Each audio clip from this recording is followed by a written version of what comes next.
Bom, gente, eu só abri a câmera para vocês verem com quem que estão falando, né? Porque o Rio a gente só escutar a voz, né? Fala assim, ó, Bruno, Daniela, muito obrigada por ter aceitado o convite de vir conversar conosco.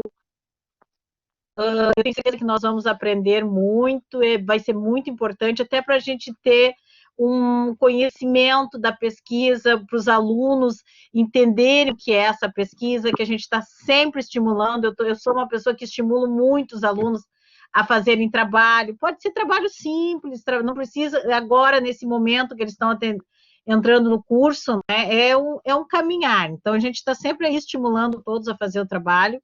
Quero mandar um beijão para os meus alunos que faz um tempo que eu não vejo, que eu estou morrendo de saudade, que eu estou louca para encontrar com vocês. Mas se Deus quiser, logo, logo a gente vai se encontrar.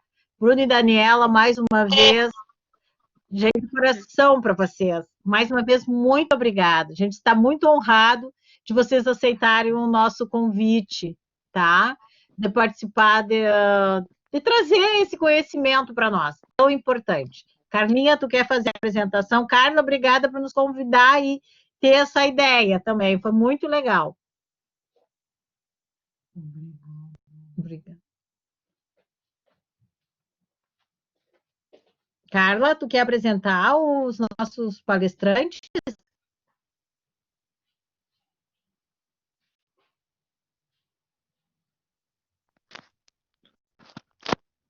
Oi, estão me ouvindo? Tu queres apresentar os nossos palestrantes para eles começarem? Vou dar uma boa noite geral para todo mundo. Eu tava tentando colocar minha câmera para vocês me verem, mas não tá rolando. Boa noite, então, para a doutora Daniela, para o doutor Bruno, sejam muito bem-vindos novamente. Obrigada a todos que estão participando pela participação. É difícil agora, né, nesses tempos, né, que todo mundo está em casa, propor atividades que sejam realmente interativas, que chamem atenção, que possibilitem essa interação entre todos os alunos.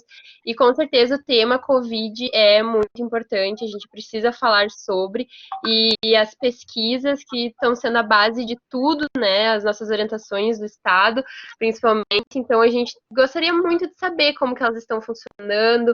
A pesquisa da UFPEL está sendo referência, né, para todo o Estado, então a gente gostaria muito de entender mais como que está sendo o processo. E então agradeço novamente a participação de vocês e vou deixar vocês mesmos se apresentarem quem são, enfim. Eu vou Pessoal, desligar de a uma câmera. forma geral, deixem os microfones desligados, por favor. Quem não for falar, deixe o microfone desligado, deixe a câmera desligada. Só os palestrantes podem ficar com as câmeras ligadas. E as perguntas, mandem no bate-papo, tá? Que assim que a gente tiver uma oportunidade, a gente realiza elas, tá?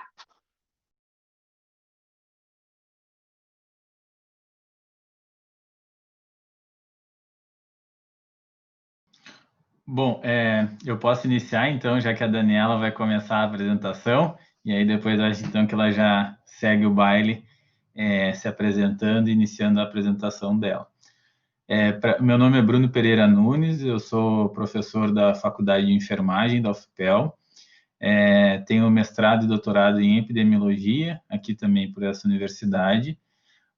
Atualmente estou trabalhando no comitê da UFPEL, né, junto com a Daniela, também na equipe científica desse comitê, onde a gente vem realizando diferentes ações para tentar fazer o enfrentamento dessa pandemia.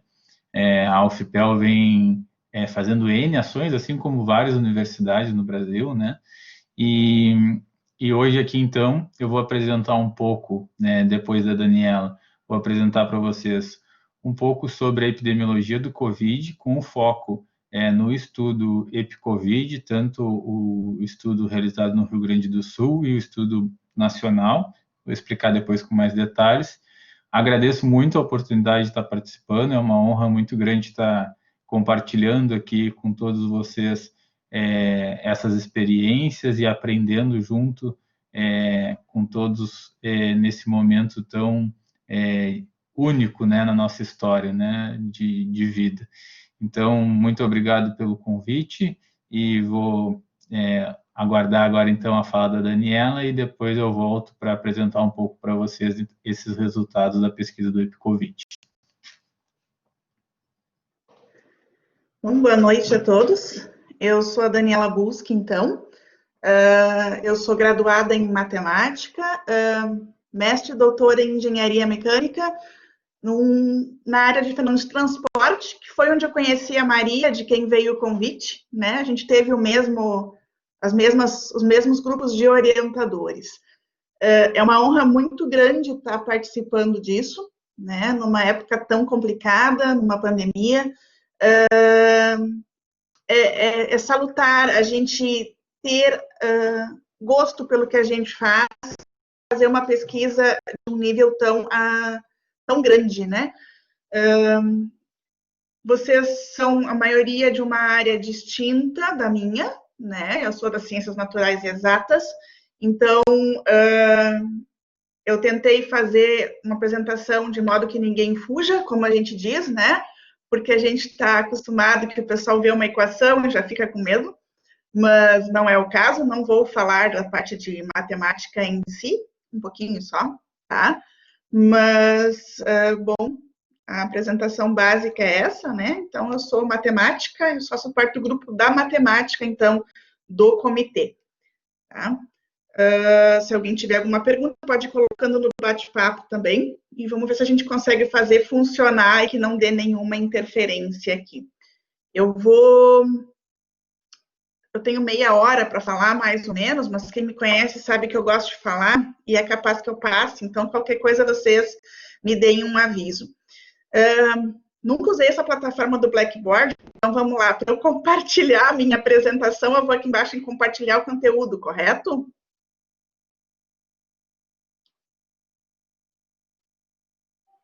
Isso, Daniela. Isso aí, tu pode compartilhar conteúdo, isso aí. Daí tu vai lá, tu vai abrir arquivos em... pode compartilhar arquivos. Ou tu pode compartilhar a tua tela se tu desejar, Dani. Tá, eu vou ver se eu consigo compartilhar com a tela aqui.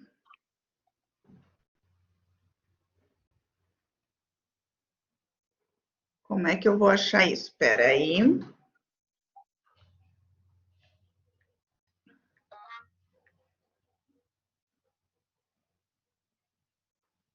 Fala, Letiane.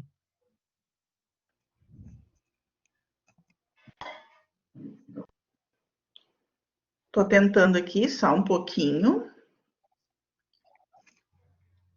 Não tem.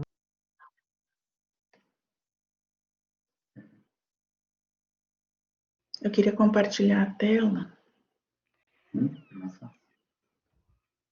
Tu vai em compartilhar aplicativo tela, tá? Não sei se aparece para ti ali, Daniela, o conteúdo primário, aí tem ali compartilhar com sim. Eu vou tentar a tela inteira aqui, que não está me aparecendo a opção de compartilhar, acho que eu vou ter que compartilhar o arquivo mesmo. Não, é que eu acho que tu pode selecionar ali, ó, compartilhar aplicativo tela, e aí aparece a tela inteira, tu seleciona a tua tela e compartilha. Vê se tu consegue fazer isso. Ou a janela do aplicativo. Ah, tá? Consigo. Daí a gente vai eu abro na minha tela a apresentação. Isso, tu abre na tua tela e compartilha. Vamos ver, tá aparecendo a tua tela para nós aqui. Tá. Eu estou com o esposo na minha frente com outro computador para mim ver o que está acontecendo. Olha, manda um abraço para o Regis aí. Tá bom. Tá isso mesmo. Vou tentar colocar em modo de apresentação. Vamos ver se vai. Fica assim? Tá. Acho que vai dar, gente. Se vocês qualquer coisa acharem que tá muito ruim ou algo assim, tá? Eu estiver falando muito rápido, vocês me dão um grito, tá? Bom, eu fiquei então de falar da parte dos modelos matemáticos dentro da apresentação de hoje, e na sequência, então, o colega Bruno ele vai apresentar a parte da pesquisa do EpiCovid em si, tá? Bom, vamos ver se vai funcionar aqui. Ver se está aparecendo ok aí. Tá. Eu espero que meus slides não tenham ficado muito poluídos, tá? Eu também não sabia como é que isso ia funcionar aqui, mas vamos lá. Desde que começou essa pandemia, lá pelo final de fevereiro, né? Início de março, final de fevereiro foi o primeiro caso. Logo depois a gente começou a ouvir nos noticiários os assuntos que permearam todo esse tempo até aqui, né? E várias questões elas foram surgindo ao longo desse período. Então, aqui na direita desse slide, eu coloquei as principais questões que a gente tem ouvido, tanto nas rodas de conversa, quanto na mídia, né? E as principais foram, como é que eu achato essa curva? O que é mitigação, o que é supressão, o que é distanciamento social, o que é lockdown, quarentena, quando eu entro, quando eu saio, quando que é o pico, né? E assim por diante. Alguns desses itens eu vou abordar ao longo da apresentação, não todos, tá? E junto com essas perguntas, apareceram gráficos, né? E esses gráficos da esquerda foram dois que foram bastante divulgados na mídia, principalmente. O gráfico da esquerda superior, né, mostra bem o achatamento da curva. A curva maior aqui é a curva caso não sejam realizadas nenhuma medida, né, de distanciamento, nem nada. Né? Se medidas forem realizadas, dependendo da porcentagem da população, eu tenho aqui uma curva menor e uma curvinha azul, não sei se aparece a mãozinha aqui para vocês, mas vamos lá. Dependendo da porcentagem, então, de população que eu tenho em distanciamento social, eu vou ter o comportamento da minha curva, né? Então, por exemplo, essa curvinha azul aqui é tomando algumas medidas preventivas, e esta outra curvinha aqui seria com uma maior porcentagem da população, e que quando termina o distanciamento social, a gente tem o risco de um rebote, né? Ou de uma segunda onda, como é chamada na mídia e na literatura. Esse gráfico de baixo também, na esquerda inferior, a gente tem um gráfico que foi amplamente divulgado, que foi do Imperial College, que faz os reportes deles todas as semanas, e esse foi um gráfico que mostrou a demanda por camas de UTI no Reino Unido e como é que eles adotaram as medidas de distanciamento. Eles fizeram um sistema de mitigação, né? E aqui em vermelhinho a gente teria a nossa parte de ocupação de UTI para cada 100 mil pessoas, bem baixinho, tá? Fica baixinho e realmente a curva de infectados é muito alta aqui, né? E conforme as medidas foram sendo tomadas, no caso, isolar casos confirmados, fechar escolas e universidades, isolar os idosos e assim por diante, essa curva foi tendo um comportamento diferente. Essas curvas, elas foram feitas em cima de modelos matemáticos, né? Mas para eu falar de modelo, eu tenho que fazer um pouquinho de review do assunto para que vocês vejam o porquê que é tão importante o estudo da modelagem matemática para a gente entender a propagação das doenças que têm aparecido, tá? Mais ou menos, eu tentei colocar numa ordem que eu achei... que eu vou dizer que eu achei tranquila para vocês entenderem a evolução, tá? O primeiro cientista, então, que tentou quantificar sistematicamente causas de morte foi o John Graunt, em 1622. Ele usava tabelas mortuárias em Londres e contabilizava a mortabilidade por sexo e região e calculava a probabilidade de óbitos ocorrerem. Tá? O livro dele, esse livro que está destacado para vocês, ele é uma das obras pioneiras no estudo da ciência atuarial de mortalidade. Também destaquei o Daniel Bernoulli, de 1766.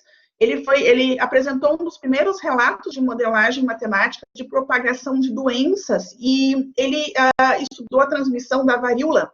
E os cálculos do modelo que ele usou mostraram que a inoculação universal contra a varíola, ela conseguia, então, aumentar a expectativa de vida de 26 anos e 7 meses para 29 anos e 9 meses.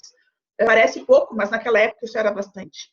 Né? O trabalho de Bernoulli, ele foi um trabalho bem anterior ao que a gente conhece como a teoria dos germes, né? Vamos pensar assim. E depois da pesquisa do Ronald Ross, que está o item C ali em 1906, a gente teve o início da epidemiologia teórica moderna. Então, ele estudou a propagação da malária. Né? Ainda no mesmo ano, em 1906, o Sir William Hammer, ele era um professor aposentado já, do London School, né, da primeira geração de epidemiologistas, e ele construiu a curva epidemiológica do sarampo, e ele foi um dos primeiros que entendeu matematicamente como uma dinâmica dos contatos entre indivíduos sadios e infectados acontecia. Né? Pois foi indo, mais recentemente, em 1927, um trabalho que teve um grande impacto, né, uma grande relevância, que foi uma contribuição para a teoria matemática das epidemias, foi apresentado por McKendrick e Kermack. Eles mostraram um modelo epidemiológico que tem sido muito utilizado, principalmente agora no Covid, que é o CIR, né, que é suscetível e infectado recuperado. E esse modelo, ele foi utilizado para prever o comportamento de diversos surtos. E em todos eles, ele apresentou um comportamento muito similar ao que realmente foi observado nessas epidemias. Né? E, bom, a literatura é vasta, esses foram os que eu considerei mais importantes, para vocês terem a ideia de como é que surgiu o interesse da modelagem matemática para a propagação de doenças, então. Quanto ao Covid, a gente tem pencas e pencas de artigos, e é só a gente pegar a internet e está bem cheio. Oi? Tá. Bom, com isso eu posso dizer para vocês que a modelagem de doenças infecciosas ela é uma ferramenta que tem sido utilizada para estudar os mecanismos pelos quais as doenças se espalham, para prever o curso futuro de um surto e avaliar estratégias para controlar uma epidemia. Bom, a gente tem modelos tanto estocásticos quanto determinísticos, né, compartimentados, para estudar esse tipo de epidemias, então. Nos modelos compartimentados, os indivíduos eles são atribuídos a diferentes subgrupos ou compartimentos, e cada um representa uma etapa específica da epidemia. Se eu tiver um modelo CIR, eu vou ter S, I e R. Se eu tiver um modelo CIR, que é um outro que eu vou falar, eu vou ter um S, um I e um R. E a minha população vai ser a soma dessas letras, tá? Então, quando eu lido com grandes populações, eu tenho que colocar cada indivíduo no seu compartimento. Bom, em geral, os estudos de modelos, eles têm objetivos bem específicos, né? Analisar a taxa da força da minha infecção e a taxa de reprodutividade basal, também chamada de taxa de, o nosso R0, né? E a taxa da força de infecção, ela vai determinar a dimensão da minha transmissão, e a minha reprodutividade basal vai ser o número de infecções causadas em indivíduos suscetíveis a partir de uma primeira infecção e está relacionado com o crescimento e o decrescimento da minha epidemia. Tá? A gente sabe que a estratégia de controle de epidemias mais utilizada é quem? É a vacinação, onde a gente força a mudança de fase do indivíduo, ele passe, né? Ele sai de um indivíduo de suscetível para imune ou recuperado, sem que ele passe pela classe de infectado. Para o Covid-19, a gente ainda não tem uma vacina, tá? Embora a gente saiba que tem várias ações sendo feitas ao longo do globo. Em breve, a gente espera que essa vacina esteja aqui para a gente poder voltar para as ruas com tranquilidade. Então, até o momento, né, para o Covid, a única forma de controle que a gente tem é o distanciamento social da população. Bom, se vocês andaram vendo as publicações recentes, a gente tem vários artigos que estão projetando que essa pandemia ela se estenda até 2024. Então, isso mostra mais ainda a importância do estudo dos modelos matemáticos de epidemias, porque eles vão se tornar ferramentas indispensáveis para criar cenários hipotéticos e que vão ajudar no entendimento e desenvolvimento de estratégias para vigiar o avanço da epidemia e a tomada de decisões que vão afetar a população. Bom, tendo dito isso, eu só posso dizer o seguinte, antes de mais nada, todos os modelos são errados, né? Mas alguns são úteis. Essa é uma frase muito famosa do George Box, e ele é um estatístico britânico. Então, antes de qualquer coisa, um modelo matemático é uma simplificação da realidade. Ou seja, eu vou estar colocando em equações matemáticas, vou tentar representar a física do meu problema, né? E eu vou estar dando parâmetros para esse modelo que vão estar sendo coletados exemplo, de dados divulgados reais, que a gente sabe que tem várias falhas, vários erros. Então, além de já ter a simplificação do modelo da minha física, eu vou ter parâmetros que nem sempre eu tenho certeza. Então, a gente vai estar utilizando coisas conhecidas de outras epidemias, ou da própria epidemia mesmo, e vai atualizando e sempre vai estar construindo, porque está todo mundo aprendendo junto, já que é uma coisa nova. A gente tem aí 6 meses, praticamente, de estudos. Então, está todo mundo aprendendo junto aqui. E o que eu vou falar para vocês, me desculpem se eu falar algo errado, para nós tudo também é tudo muito novo, mas acho que a gente vai conseguir tentar passar para vocês. Tá? Bom, diante do cenário mundial, então, que a gente se encontra, é essencial que a capacidade do sistema de saúde tem, que essa capacidade ela atenda com segurança as necessidades básicas e controle o risco de infecção das unidades de saúde. Então, um sistema de saúde bem organizado, ele tem que estar preparado e ter a capacidade de manter o acesso à prestação de serviços. Essa plataforma que eu vou apresentar para vocês, que é a de projeção de leitos hospitalares, ela foi criada, tá? Para estimar a demanda de leitos de enfermaria e de UTI para municípios de pequeno e médio porte, para auxiliar os gestores da área da saúde a planejar o enfrentamento da pandemia. Antes de mais nada, eu vou apresentar a equipe científica do Comitê Covid-UFPEL, que sem essa equipe, essa plataforma não estaria existindo. Tá? A gente tem as 3 primeiras pessoas, que são o Tiago, a Bianca e a Luísa, são mestrandos e doutorandos do programa de pós-graduação em epidemiologia da UFPEL. A professora Ana Cláudia, tá, que ela é doutora em epidemiologia. O professor Bruno, que também é doutor em epidemiologia e vai falar daqui a pouquinho. O professor Inácio, também doutor em epidemiologia. O professor Tiago é um doutor em biotecnologia. Eu, que sou doutora em engenharia mecânica. O professor Glênio, que é doutor em engenharia mecânica. O professor Regis, doutor em matemática aplicada. O Gandra, que é doutor em geografia e é o responsável pela parte da interface do Shine e do R, né? Sem contar as diversas pessoas que ajudaram a contribuir para essa plataforma estar no ar. Tá? Então, a gente tem um grupo bem multidisciplinar, a gente tem epidemiologistas, a gente tem biotecnologistas, matemáticos físicos e outros. Tá? Essa plataforma ela foi colocada no ar de forma rápida, porque a epidemia nos exigia isso, então ela está sendo atualizada constantemente. Tá?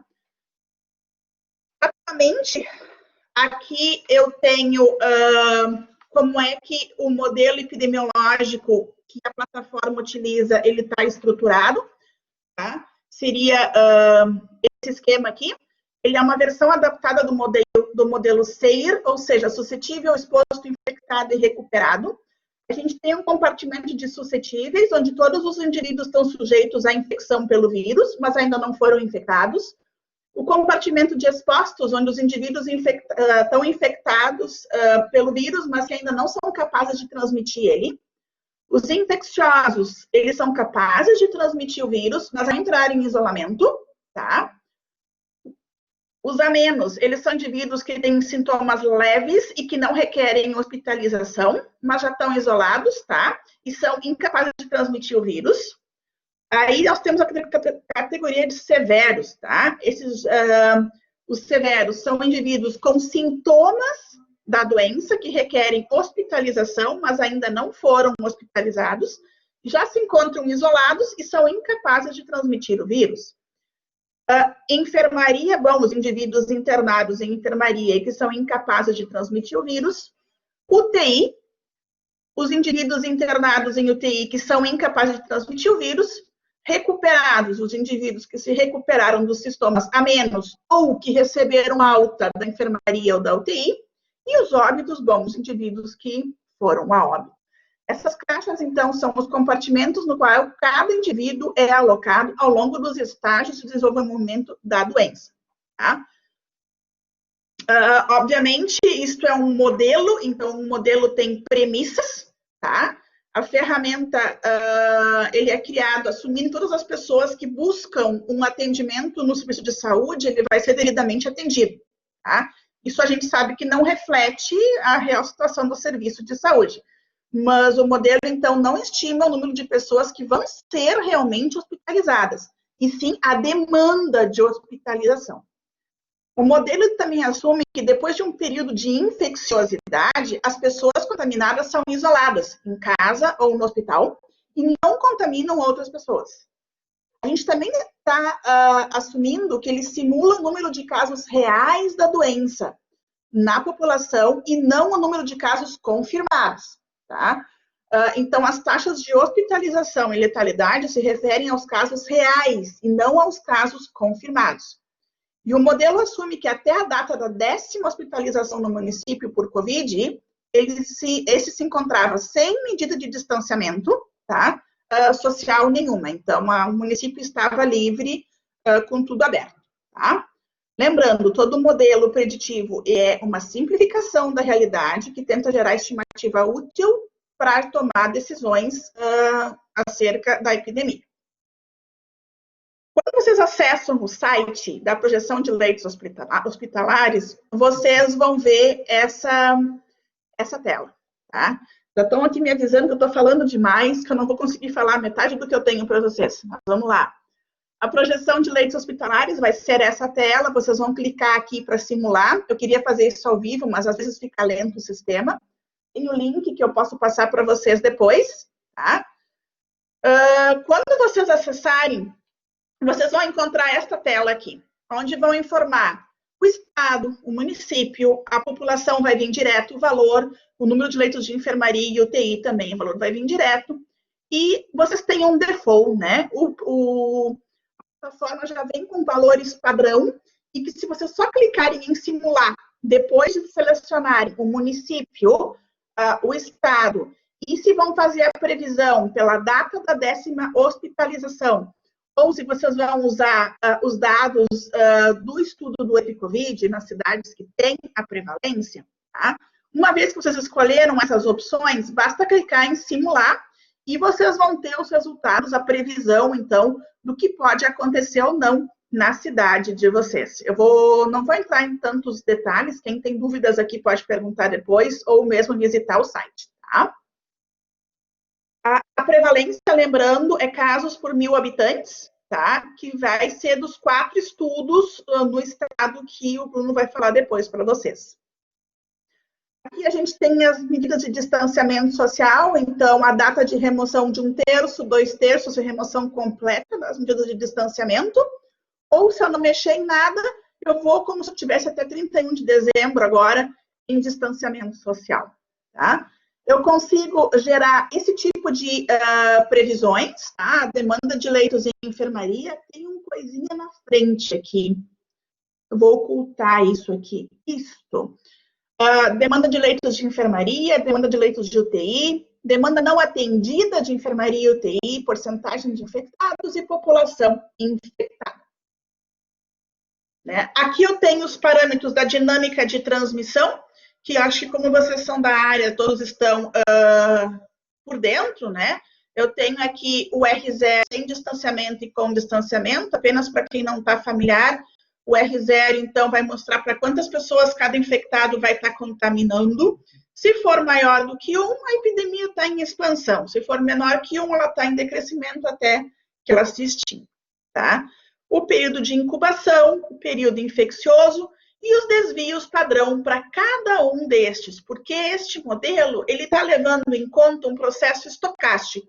Isso significa que ao invés de procurar por uma única solução determinística das equações, tá? Eu vou ter um modelo que calcula um grande número de cenários e a partir disso ele cria uma distribuição de soluções.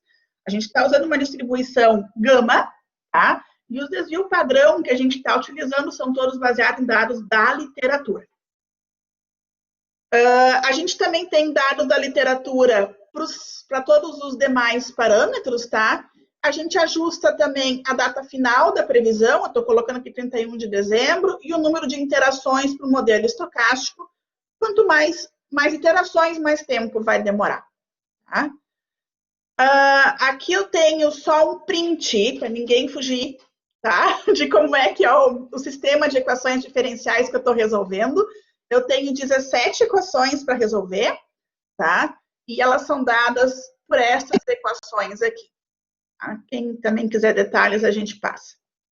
Aqui eu tenho um print do resultado que sai lá na plataforma para nós. Aqui eu simulei para Pelotas, tá? A gente teria no nosso pico uma demanda máxima de 62 leitos de enfermaria e uma demanda máxima de 45 leitos de UTI. Aqui eu tenho a data prevista para isso acontecer. Aqui eu tenho a linha com os meus leitos de UTI, tá? A minha média e a minha mediana, a linha grossa, tá? Nessa simulação aqui, eu teria 29% da minha população infectada até 31 de dezembro, tá? Rodei para Pelotas, porque eu sou daqui, mas dá para rodar para qualquer cidade. Lembrando que esses valores vão depender da dinâmica da epidemia. Se a cidade ainda não entrou em surto, é difícil a gente conseguir prever uma data correta. E de acordo com as restrições que vão ser feitas, as atitudes que vão ser tomadas, esse pico ele pode ser antes, ele pode ser depois e assim sucessivamente. Tá? Então, da parte do modelo, da plataforma que eu tinha para mostrar para vocês era isso. E agora eu vou falar um pouquinho da parte de modelo que a gente faz no grupo da matemática, que a Maria tinha me pedido para falar dos dois, tá? Então, esse é o grupo dos matemáticos que estão envolvidos na modelagem matemática da evolução temporal do Covid, tá? A gente tem publicado desde março, a gente iniciou publicando semanalmente, diariamente nossos resultados, mas com a participação no comitê científico, a gente começou a ficar com bastante trabalho e optou por fazer uma publicação apenas semanal, com uma revisão geral do cenário mundial e brasileiro na semana em si, sem previsões. Antes a gente conseguia fazer previsão de curto prazo, tá? Uma previsão de longo prazo depende de muita coisa, só que não deu mais tempo, porque o comitê e fazer essa plataforma nos demandou bastante e demanda bastante trabalho e pesquisa. Aqui eu vou mostrar para vocês o modelo que a gente usa, então, no Laboratório de Dispersão de Poluentes em Engenharia Nuclear, que é o GDISPEN. Tá? Aqui eu tenho o modelo CIR, que é um modelo bem mais simples, são só 3 equações. Quanto mais simples, menos chance de erro, são menos parâmetros. Tá? Esse modelo, então, é dado por esse sistema, onde eu tenho 2 termos importantes. O meu beta, que é a taxa de transmissão, e o meu gama, que é a taxa de recuperação. Tá? Eu tenho um período de recuperação, que é 1 sobre gama, uma taxa de reprodução, que é o nosso R0 padrão, e a minha população total vai ser a soma das minhas categorias. Eu tenho um exemplo para o Rio Grande do Sul. Vocês sabem que o nosso R, ele muda ao longo da epidemia, né? Aqui a gente tem o dado real, o preto, tá?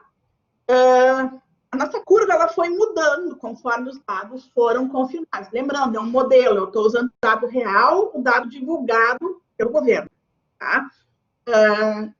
É o que eu posso fazer com o modelo.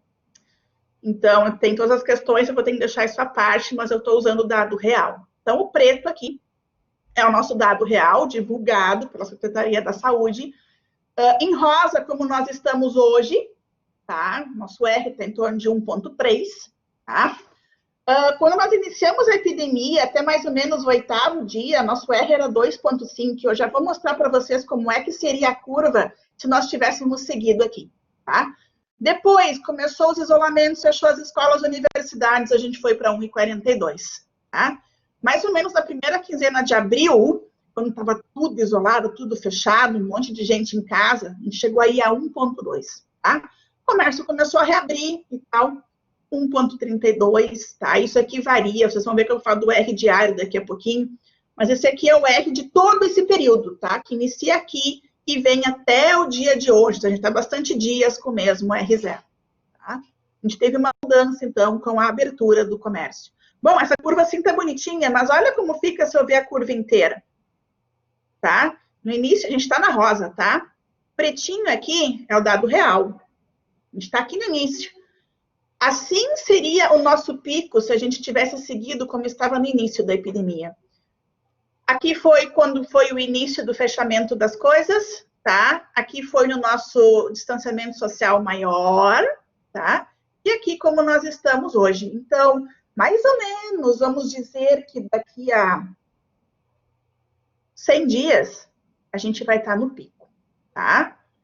Vai estar aqui nessa faixa aqui. Claro que isso pode ser antes, pode ser depois, de acordo com o comportamento da população, tá? Aqui tem um zoom desses 3 aqui, porque esse cara aqui é muito grande, né? E a gente não consegue enxergar direitinho. Mas a gente está aqui, ó, pessoal, no 80, tá? Aqui eu vou falar um pouquinho do R de T, tá? Que é a taxa de reprodução diária, e esse é um número, um valor que tem aparecido bastante nas notícias ultimamente, tá? No Brasil, então, o número de casos de Covid, ele continua crescendo. O que a gente observa? Cada estado está crescendo de uma forma distinta, tá? Cada um tem o seu modo, cada sua região está tendo o seu crescimento. Então, uma forma de medir essa variação é utilizar o número de reprodução diário, que é o R de T. Tá? Esse número, então, é definido como o número médio de casos secundários originados a partir de um único infectado. E ele, em poucas palavras, representa a velocidade de transmissão da epidemia e depende do comportamento das ações dos gestores para diminuir o contágio. Ele funciona mais ou menos como o R0, sendo que o R0, nesse caso, é o primeiro tempo, tá? Depois eu tenho os outros R's cada tempo, que é os meus dias, tá? Então, menor que 1, eu estou começando a controlar a epidemia. Aqui está o Rio Grande do Sul, como ele variou, não é a mesma janela de tempo do gráfico anterior, tá? Então, pode dizer assim, ó, aqui estava mais ou menos em torno de 2,5, tá? E nós tínhamos 2,4 no outro gráfico. Isso foi variando ao longo dos dias, conforme os dados foram informados. Esses picos geralmente acontecem em final de semana, quando eu tenho menos dado. E aqui a minha incidência, ou seja, o número de casos diários, tá? O gráfico está assim ao contrário, para que a gente consiga juntar as duas coisas. E aqui a gente aplicou uma suavização, a gente aplicou um ajuste exponencial, só para a gente ver que esse R, ó, ele está se mantendo mais ou menos constante em 1,2 aproximadamente, já há alguns dias, tá? Esses valores de RT, eles são calculados num modelo parametrizado para epidemias, desenvolvido por pesquisadores do Imperial College, tá? Ele leva em conta a incidência de casos notificados. Então, a interpretação de um RT menor que 1 nesse caso, a gente tem que ter cautela, tá? A referência está aqui para o artigo de onde a gente tem um modelo. Tá?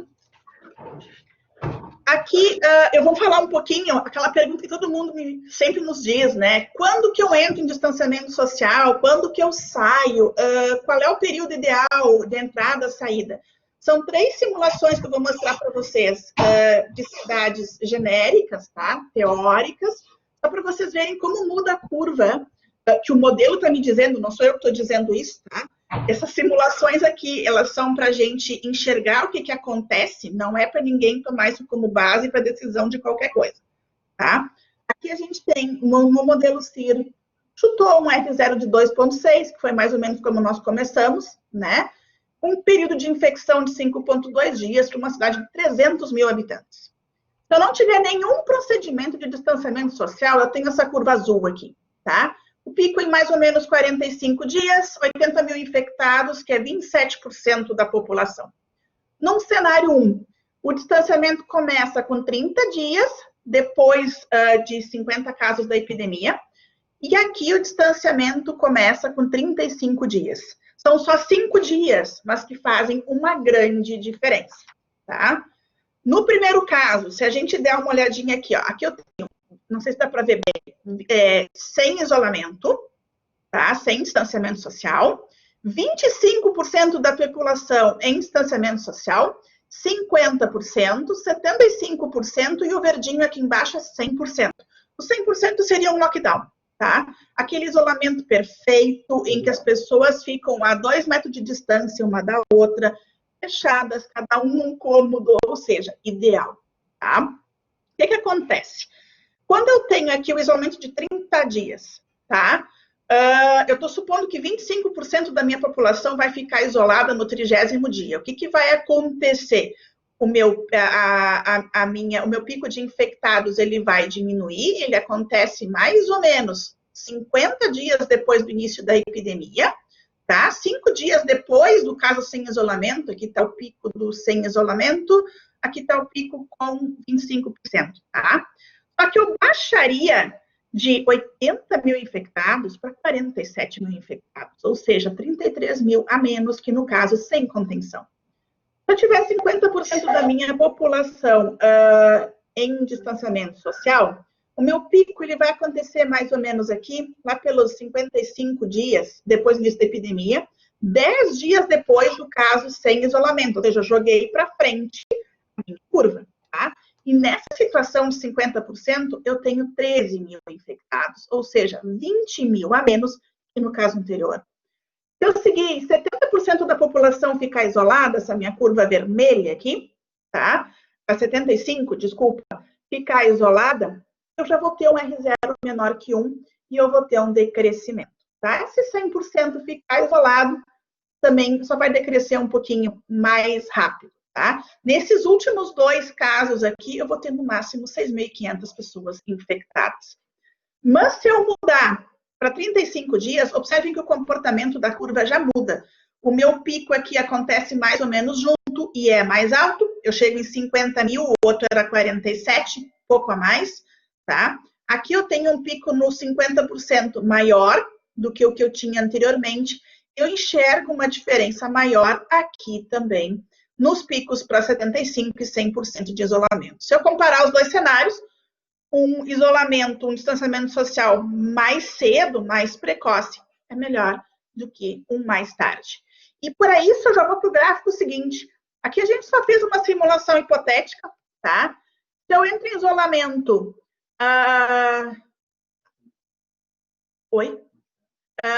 se eu entro em isolamento aqui aos 40 dias depois do início da epidemia, um isolamento tradicional, tá? Um distanciamento tradicional.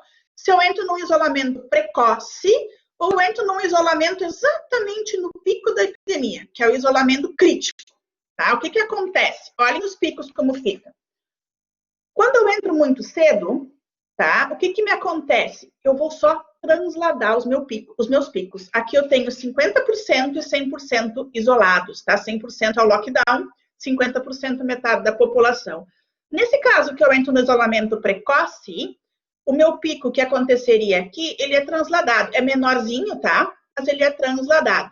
No 50% ele diminui, que aqui está adimensional, por isso que parece que é pouquinho, mas dá uma diferença bem grande aqui. E este aqui é o lockdown, que depois que libera tudo, o pessoal volta e a epidemia cresce normalmente, tá? Aqui é o caso crítico, né? O tardio. No pico da epidemia, eu vou entrar em isolamento. Observem, não muda praticamente nada eu entrar em isolamento nesse período aqui, tá? Claro que muda, vai ter menos, aqui a curva decresce mais rápido, tá? Mas já não é o aconselhável. E aqui eu tenho isolamento tradicional, entrando em 40 dias, tá? Aqui eu tenho, então, o pico sem isolamento, 50% isolado e 100%. Olha no 100%. Cai a epidemia. Quando libera tudo, o que acontece? O pico cresce, tá? Ele foi transladado, ele cresce, mas ele cresce bem menos que o anterior. Então, se eu for comparar os 3 cenários, eu observo que uma diminuição no valor do pico de infectados, então isolamento no primeiro cenário, e um deslocamento para a direita no eixo temporal no segundo cenário. Aqui no segundo cenário, e o isolamento precoce, a gente vê a importância de manter o isolamento por um período maior de 30 dias. E é o meu próximo gráfico. Aqui eu fiz uma simulação também hipotética, tá? Então, se peguei só 100 mil habitantes, é só multiplicar por... Pensando na outra, a gente tem 300 mil, vai dar a mesma porcentagem. Vocês vão ver o pico em 45 dias, 27% da população, tá?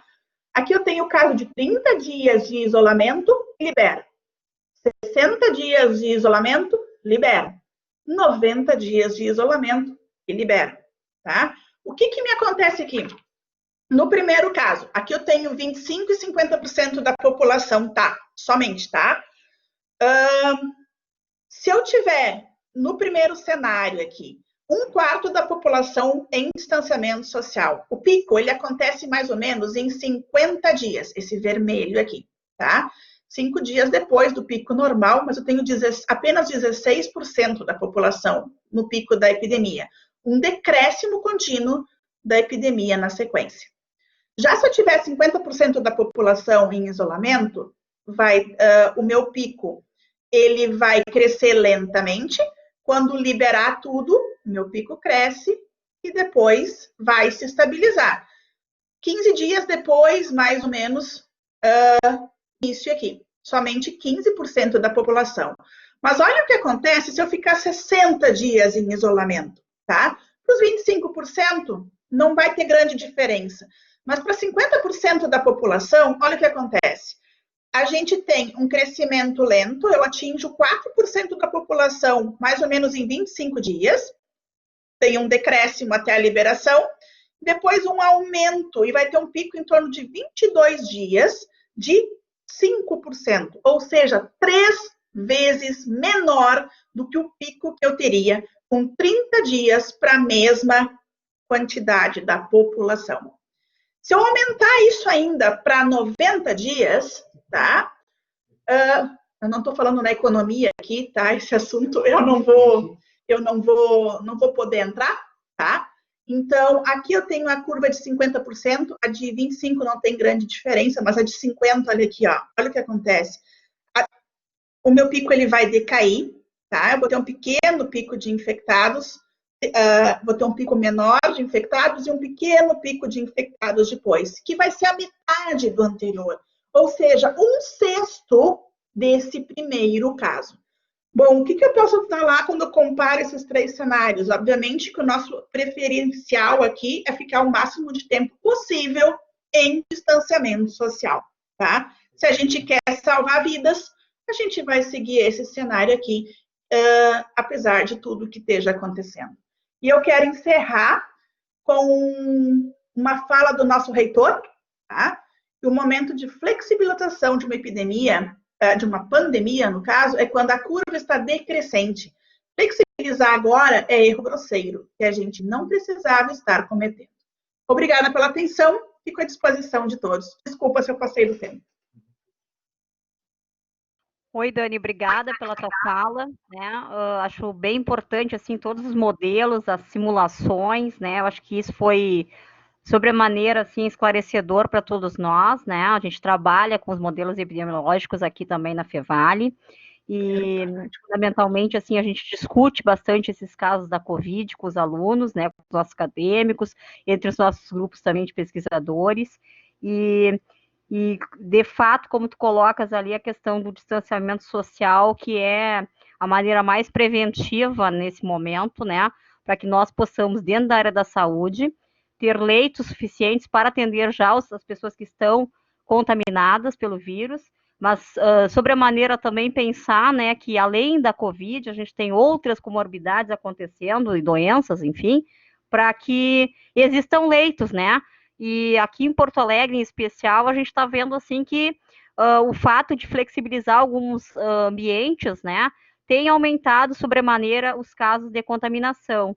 Né? As pessoas começaram, não sei como é que está em Pelotas aí, mas assim, esse controle da epidemia, né, com relação à questão das notificações de casos, a gente acaba tendo aquelas subnotificações.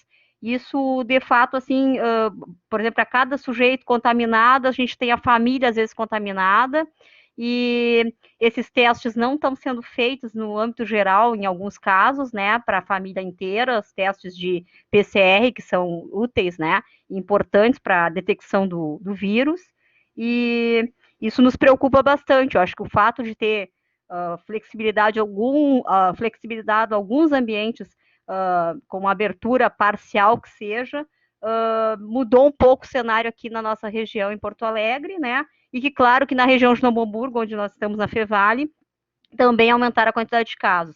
Então, bem importante aí o fato de tu colocar as curvas, as simulações, os períodos do isolamento, os casos ali, porque detecta justamente o que a gente trabalha nas nossas disciplinas aí de epidemiologia, de bioestatística, que a gente tem aqui os blocos, nossos blocos são chamados de blocos temáticos, né? E que realmente são importantes para essa discussão. Então, agradeço aí a tua fala e a gente já passa aí para o Bruno e depois a gente pode abrir para os questionamentos, tá bem? Obrigada, Daniela. Obrigada. Pode falar, Bruno, por gentileza. Estamos à disposição. Ótimo, obrigado. Vocês estão me escutando bem? Sim. Sim? Tá, Sim. Então tá bem. Então eu vou compartilhar aqui a minha tela. Deixa eu só iniciar aqui. Bom, espero que esteja aparecendo aí para todos. Bom, muito bom a fala da Daniela. Vou dar continuidade aqui falando então um pouco mais sobre a epidemiologia e o Covid. Se acontecer alguma coisa no meio, por favor, me avisem, porque eu não estou enxergando só a apresentação agora e não vou perceber se vocês fizeram algum comentário no chat, tá bem? Bom, o roteiro, antes de iniciar o roteiro da minha apresentação, eu queria fazer algumas considerações, né? Acho que o momento hoje em dia que a gente está vivendo é importante deixar claro algumas questões antes de iniciar a fala. Eu acho que acho não, né? Tenho certeza que essa é uma apresentação para fins educacionais, ela não é destinada para nenhum outro fim. As informações que eu vou passar aqui, slides, falas, são todas de minha responsabilidade e não refletem obrigatoriamente o posicionamento da minha universidade ou da minha unidade de lotação. As informações que eu também vou apresentar, elas são um resumo de diferentes assuntos relacionados à epidemiologia, e podem estar desatualizadas logo, né? A gente, às vezes, em falas informais, a gente brinca que a cada dia parece que muda muita coisa, né? E a gente está vendo aí muitas mudanças acontecendo, então pode ser que algo que seja falado aqui hoje esteja desatualizado de maneira muito rápida. E também vou falar um pouco sobre o estudo do EpiCovid, e aí gostaria de deixar claro que eu não faço parte da coordenação nem do estudo do Rio Grande do Sul, nem do estudo nacional. Esse estudo ele é coordenado pelo professor Pedro, né, epidemiologista e também reitor da UFPEL, junto com outros professores do programa de pós-graduação em epidemiologia e colegas de outras universidades. Eu não faço parte desse comitê, então eu entrei em contato com o professor Pedro e as informações que eu vou trazer aqui foram pactuadas com ele também, no sentido de trazer as informações do estudo. Bom, vi que a colega recém comentou, né, da disciplina dos módulos de epidemiologia, então acho que vai ser bom, eu vou poder passar um pouco mais rápido algumas coisas para a gente ir direto para as perguntas. Eu inicialmente tinha planejado falar um pouco de epidemiologia, trazer conceitos básicos e medidas de ocorrência, alguns conceitos aplicados à pandemia do Covid, trazer os resultados do estudo EpiCovid e algumas considerações finais sobre esses aspectos da epidemiologia do Covid. Falando rapidamente sobre epidemiologia, e aí já vi que, imagino que a grande maioria de vocês já tem ouvido falar sobre, ele é o estudo da ocorrência e distribuição do processo de saúde e doença nas populações humanas. E aqui acho que tem duas palavras que são bem importantes, ou duas expressões que são bem importantes para destacar o que é epidemiologia. Hoje, embora a gente vai falar de epidemia, está falando de uma epidemia, de uma pandemia, né? A epidemiologia não é o estudo de epidemias na população. Isso sempre, às vezes, é confundido, né, pelas pessoas.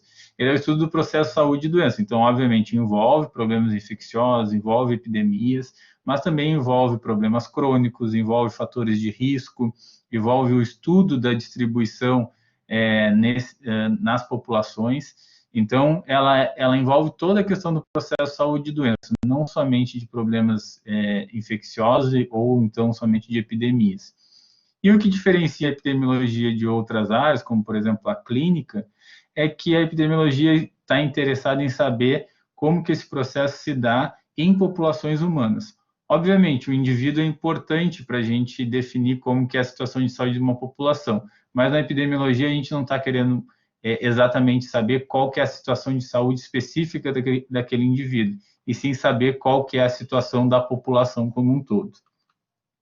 Aqui eu trouxe uma figura que é clássica, é muito utilizada por vários epidemiologistas, que é um pouco sobre o método epidemiológico, quais são os principais desenhos de estudos que existem.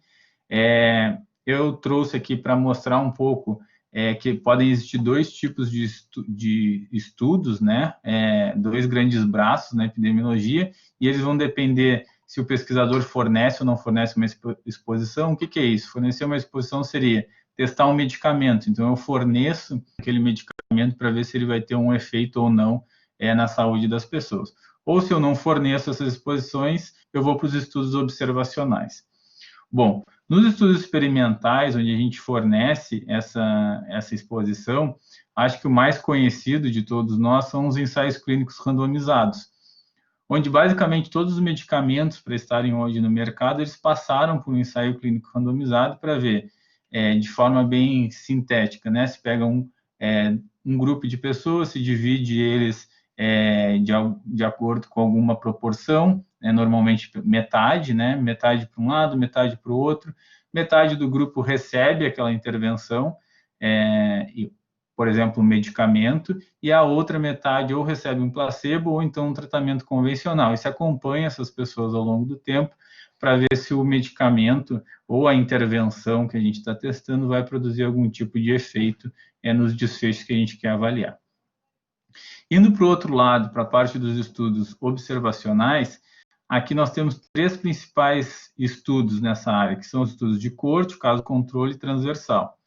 Os estudos de corte, existem as cortes de nascimento de Pelotas, aqui do programa de pós-graduação em epidemiologia, que é um estudo bem conhecido mundialmente e nacionalmente, onde se acompanha as pessoas desde o seu nascimento e vai se avaliar a ocorrência de problemas de saúde, de desfechos em saúde ao longo do tempo.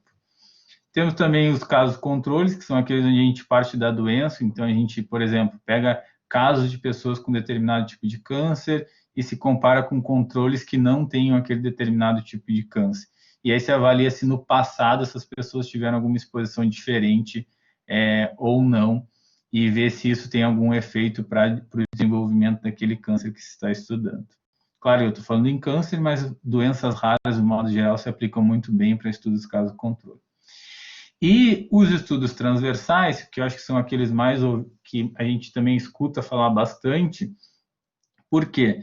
São aqueles estudos onde a gente normalmente tira uma foto da população, né? Se fala bastante isso. Então, a gente vai lá e tira uma foto, vê como é que está a situação daquela população em determinado momento do tempo.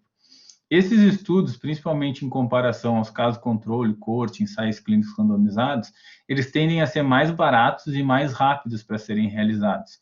Por isso que também eles são mais feitos, de modo geral, do que os outros estudos. Não significa que são estudos baratos, mas comparativamente aos outros tipos de desenhos epidemiológicos, eles tendem a ser um pouco mais baratos.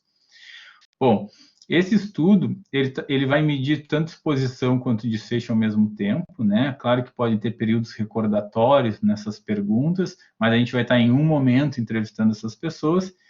E esse é o exemplo, e um exemplo desse tipo de estudo é o estudo EpiCovid, que está sendo realizado no Rio Grande do Sul e também no Brasil, avaliando, então, a prevalência de anticorpos para o SARS-CoV-2, né, que é o objetivo do estudo que eu vou falar um pouquinho mais para frente para vocês. Bom, tendo esse panorama geral do que é epidemiologia e onde que ela se situa e alguns exemplos de estudos, eu queria trazer alguns conceitos básicos de medidas de ocorrência que eu acho que podem ser úteis para a gente discutir e entender a questão da pandemia. Uma questão inicial, que eu acho que é bem importante a gente refletir um pouco inicialmente, é a questão da diferença entre números absolutos e números relativos. Aqui eu trago uma pergunta, né? 5 casos de Covid em Pelotas, eles vão ser iguais a 5 casos de Covid em Porto Alegre? A resposta óbvia, né, e que a gente logo pensa é sim. 5 casos é a mesma coisa do que 5 casos, né? A gente não estou aqui para dizer para vocês que 5 casos em uma cidade vai ser diferente de 5 casos em outra cidade. Mas também pode ser que proporcionalmente, relativamente, esses sejam números diferentes, que não representem a mesma coisa.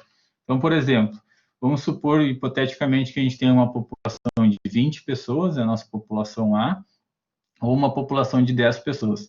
Esses 5 casos na população A vão continuar sendo a mesma coisa que 5 casos na população B, de forma absoluta. Então, absolutamente, 5 casos na população A é igual a 5 casos na população B. Relativamente, esses números representam coisas bem diferentes. Na população A, esses 5 casos representam 25%, né? Vamos supor que seja prevalência de Covid, eles representam 25% de pessoas com anticorpos para Covid. Na população B, esses 5 casos vão representar 50% de prevalência dessa doença que a gente está avaliando. Então, relativamente, são números diferentes. Tá bem, mas qual que é a importância de estar discutindo isso, número absoluto e número relativo? Quando a gente vai fazer as comparações, principalmente nesse momento da pandemia, a gente precisa relativizar, né? Quando a gente vai, por exemplo, comparar estados, quando a gente vai comparar países, quando a gente comparar bairros, o que a gente queira comparar, é sempre importante a gente relativizar esses números para a gente ter uma ideia de como que essa doença está acontecendo na população. Porque é óbvio, vocês já devem ter parado para pensar nisso, que locais, por exemplo, com relação ao Covid, que são mais populosos, eles tendem a ter mais casos, mas isso não significa que eles estão na situação mais difícil, na pior situação da pandemia. Por exemplo, essa daqui é um slide que saiu, uma tabela que saiu no boletim epidemiológico e que nos ajuda um pouquinho a entender essa diferença. Quando a gente pega as duas primeiras colunas de casos e óbitos, a gente tem o número total de casos e o número total de óbitos nas diferentes regiões do Brasil. E se a gente for por essa informação querer dizer qual que é o local que está pior, a gente diria que tanto Nordeste quanto Sudeste tem um maior número de casos e também tem um maior número de óbitos. Então, poderíamos dizer que a situação da epidemia está mais complicada nessas duas regiões.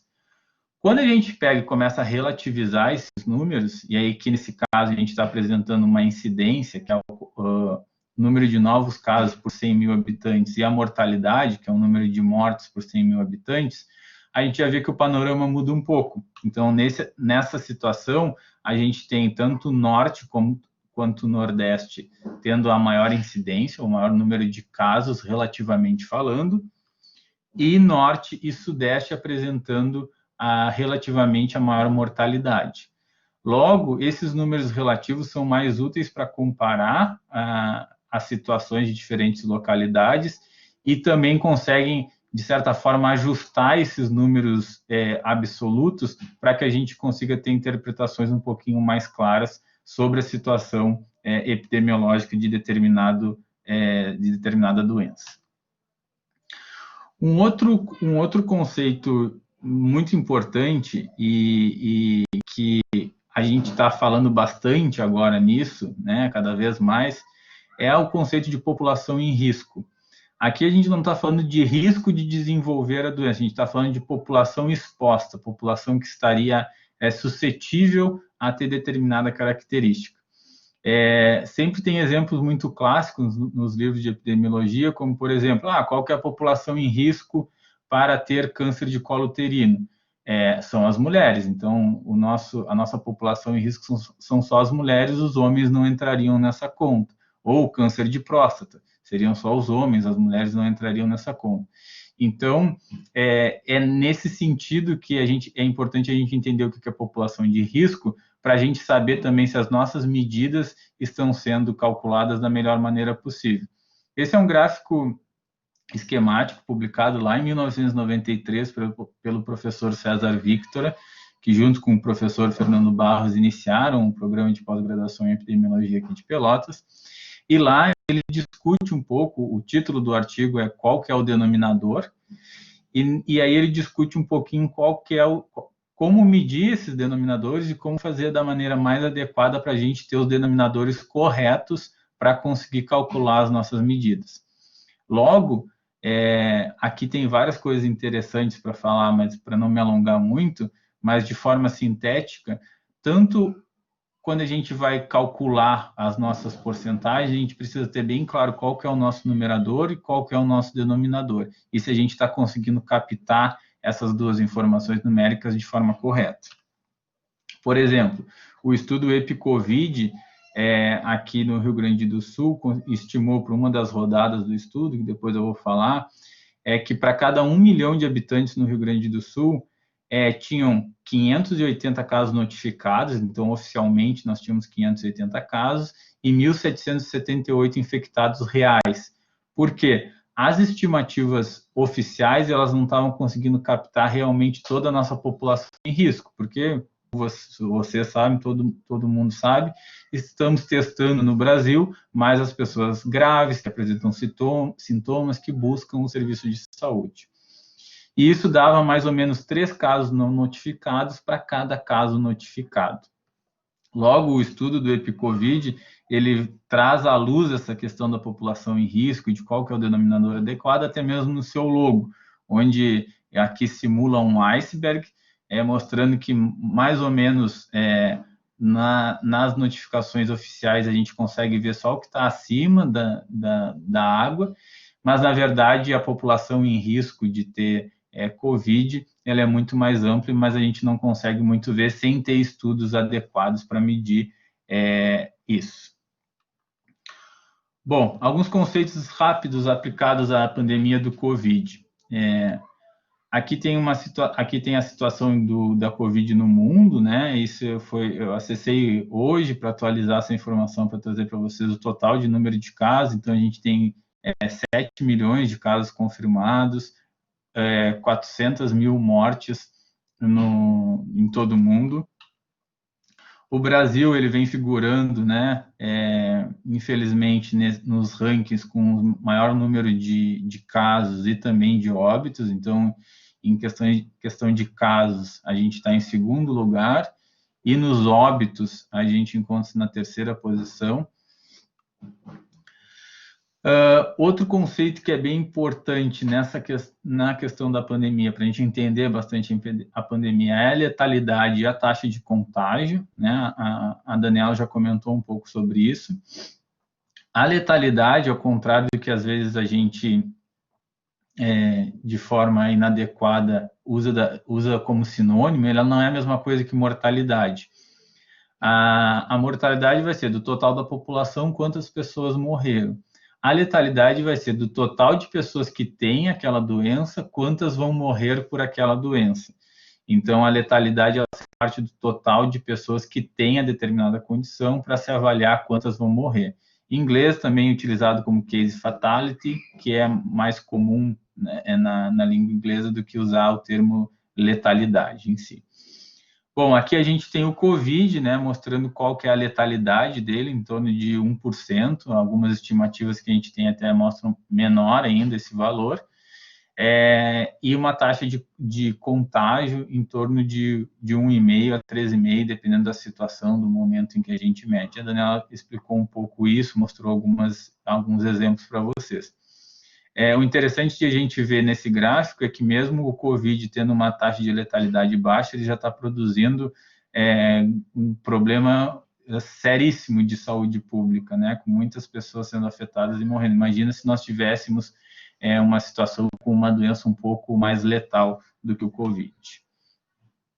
Aqui nesse outro gráfico aqui desse site, Information is Beautiful, que traz gráficos bem interessantes visualmente, a gente consegue ver também isso que eu fui falando para vocês, dessa diferença entre números absolutos, relativos. Aqui eles trazem os números confirmados de casos, de mortes, letalidade, casos por milhão de pessoas e também mortes por milhão de pessoas. E aí o interessante é que a gente pode ver que, dependendo do indicador que a gente está olhando, a gente vai ter países mais à frente ou mais atrás. Então, por exemplo, Estados Unidos, que tem o maior número absoluto de casos, não significa que é aquele país que tem o maior número relativo, né? Aqui nesse caso, quem está na frente é o Chile. Aqui também, mais uma vez, esses conceitos trazidos do boletim epidemiológico sobre letalidade, incidência e mortalidade, mostrando esses valores.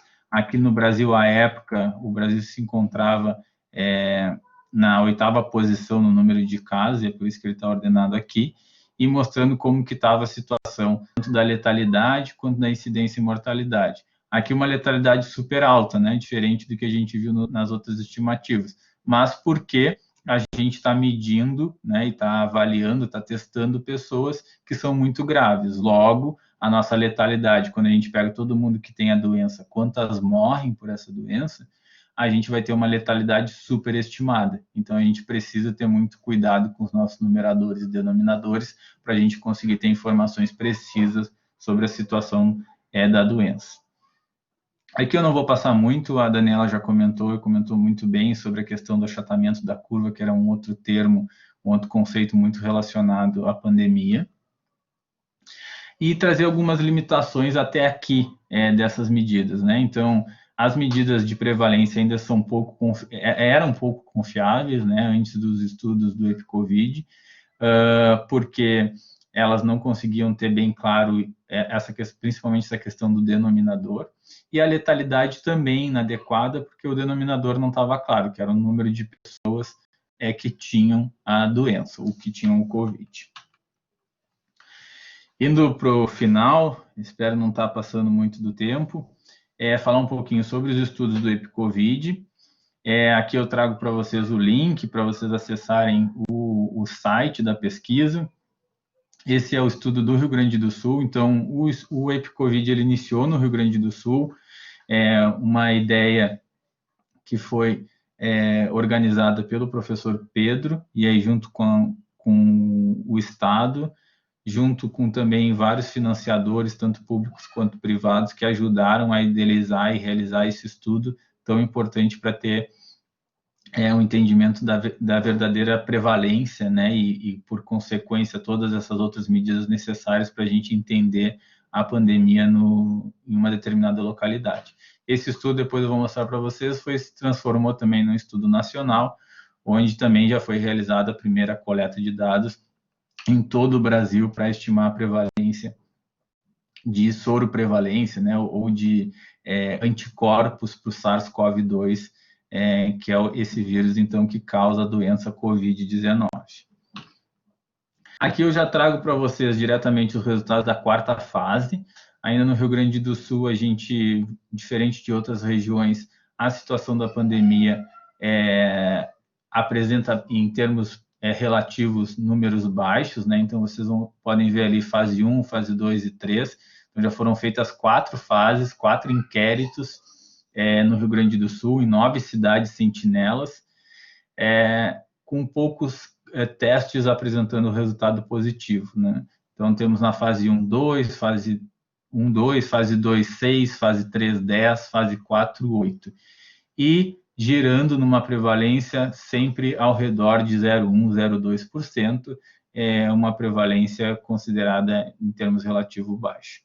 E aqui abaixo está o número de pessoas com anticorpos na população estimado a partir dessas prevalências. Então, a partir do número relativo, se estimou no Rio Grande do Sul qual que seria o número absoluto de pessoas que teriam anticorpos para Covid. Lembrando que esse é um estudo que se faz uma amostra, né? Como se faz para eleição, para ver a estimativa de quem está na frente, quem está atrás.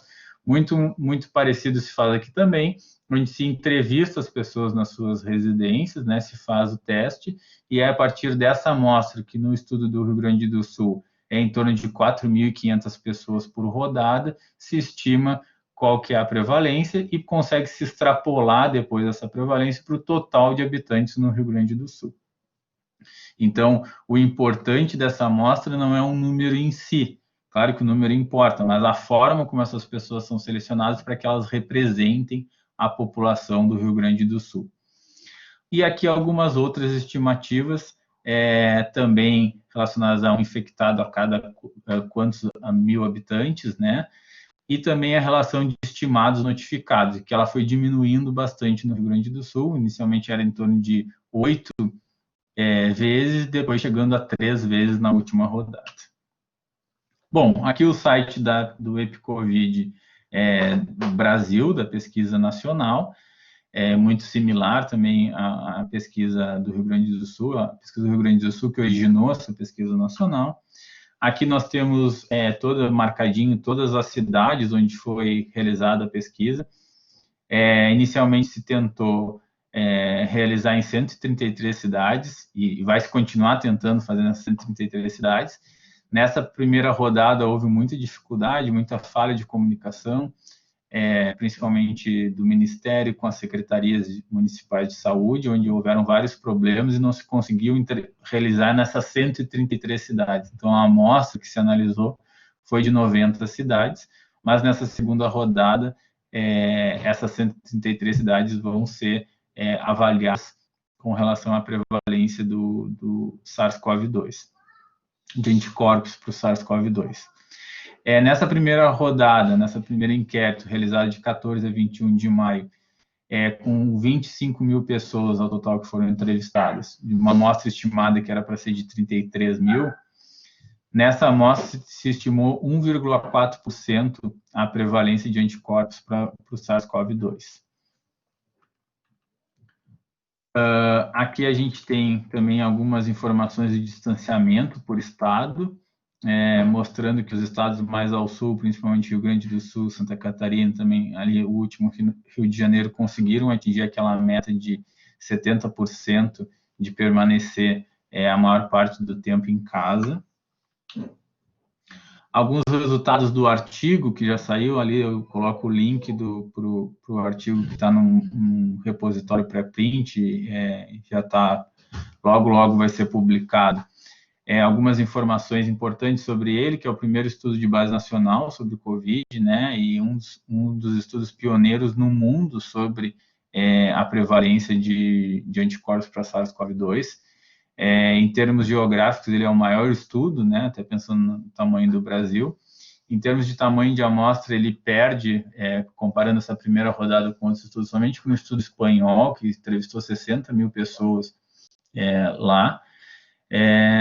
Mas é um dos estudos mais importantes sobre a epidemiologia do Covid no mundo. Então, 133 cidades, como falei, de todos os estados, também Distrito Federal. Nessa primeira rodada, as 25.025 pessoas que foram participantes, com uma estimativa de prevalência de 1,4%, sendo menor na região sul e centro-oeste, com as cidades apresentando prevalência menores do que 1%, mas muito alto na região norte, com uma cidade, por exemplo, Breves, no Amazonas, onde 25% da população testou positivo para anticorpos do SARS-CoV-2. Ou seja, a cada 4 moradores dessa cidade, um já teve contato com o vírus.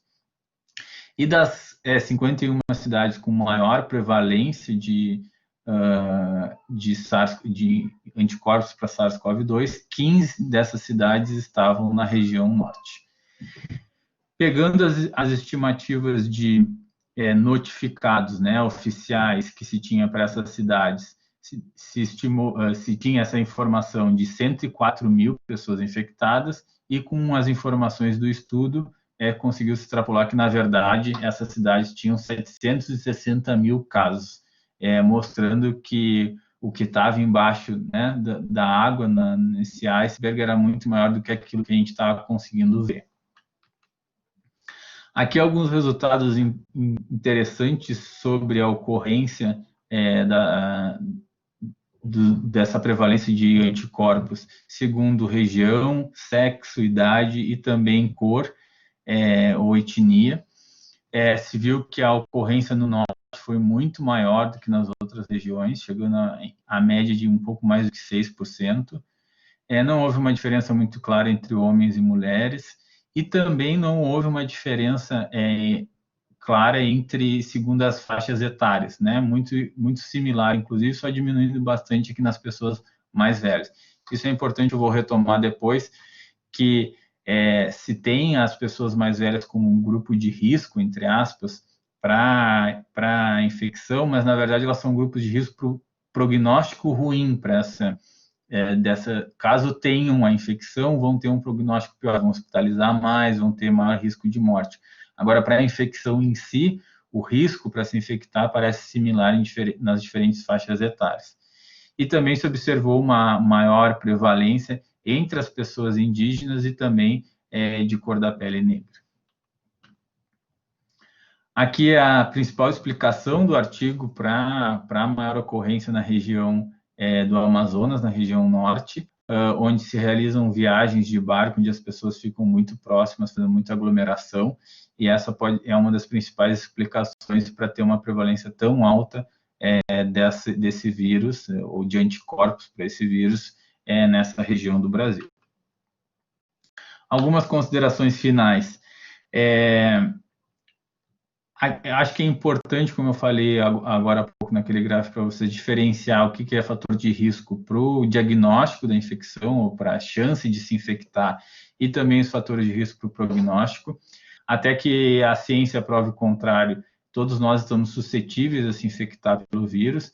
Então, o que a gente tem de risco bem estabelecidos até agora são aquelas pessoas que têm o maior risco de um prognóstico ruim, caso tenham, né? O prognóstico já é isso, mas só para reforçar, caso tenham a infecção.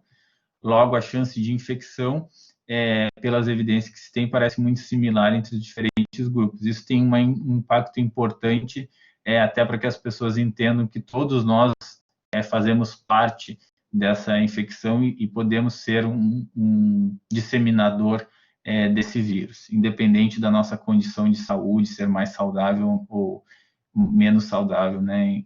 Falando aqui entre aspas de maneira geral. A importância de a gente analisar as evidências científicas, é importante que a gente entenda que é uma pandemia nova, obviamente, nunca vista, e que a ciência está começando a produzir evidências robustas para isso, e a gente precisa se basear nessas evidências para tomar as nossas atitudes. Então, eu sei que isso é muito difícil. Hoje no Brasil a gente vive um momento onde as opiniões parecem ser mais importantes do que os argumentos, que as evidências científicas, mas a gente precisa retomar isso. A ciência ela não é perfeita, vocês devem ter visto vários problemas que vêm acontecendo aí, mas ela é a melhor luz para a gente conseguir iluminar e entender essa situação da pandemia e conseguir passar por ela da melhor forma possível. Deixar claro que as informações que a gente tem, esse é um gráfico de um colega, que foi nosso colega no programa de pós-graduação em epidemiologia, ainda, né, do Centro de Equidade, e ele produziu esse gráfico que eu achei muito interessante, que é mostrando o número novos casos confirmados e também o número total de casos, e a gente consegue ver bem claramente essa tendência de aumento. Então a gente está, para a grande maioria do Brasil, embora existam várias epidemias dentro do país, mas para a grande maioria a gente está aumentando, então é muito difícil a gente imaginar em medidas de flexibilização e de diminuição do distanciamento no momento onde a gente tem essa curva ascendente, ou seja, tem um maior número de casos acontecendo da doença. Mais uma vez um gráfico daquele site que eu comentei para vocês, mostrando também que o Brasil apresenta-se num momento de aumento, assim como vários outros países, né? Mas falando especificamente do Brasil, num momento de aumento do número de casos, fazendo com que seja muito necessário essas nossas medidas de distanciamento social, que é a única informação, a única evidência científica robusta que a gente tem para conter a pandemia, já que infelizmente ainda a gente não tem nem vacina, nem tratamento para essa pandemia, para esse vírus. Então, algumas considerações finais, que a gente consiga pensar bem, realizar essas pesquisas da melhor forma possível, com todo o rigor metodológico, para que a gente produza as nossas recomendações baseadas em evidências científicas e que a gente atente também muito para a forma como a gente está comunicando essas informações, porque a gente está num momento muito difícil. Quando a gente recomenda isolamento social, significa que a gente gostaria de estar em isolamento social, e a gente sabe que o isolamento pode produzir vários efeitos negativos para as pessoas. Então, a forma como nós, cientistas, nós pesquisadores, nós profissionais da saúde, vamos informar e vamos nos comunicar também é fundamental para que a gente diminua todo esse prejuízo que a população está passando para tentar enfrentar essa pandemia salvando o maior número de vidas possível. Muito obrigado, espero que não tenha passado muito do tempo e fico à disposição para a gente continuar a conversa.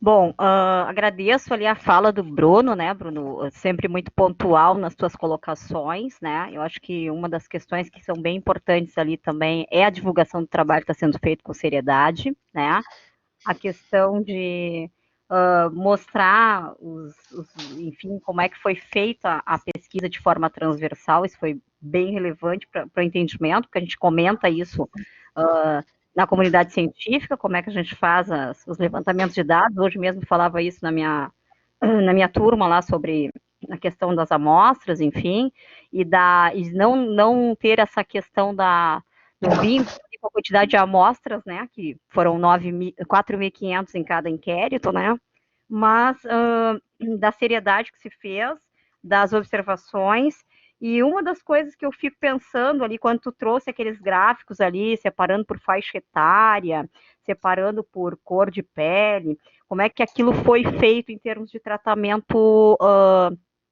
científico, né? Ou seja, se foi testado de forma a ter algum tipo de teste teste de hipótese, enfim, para poder dizer que não existe significância em relação a separar por gênero, né? A olhar sobre a questão também da faixa etária, porque antes se falava, né?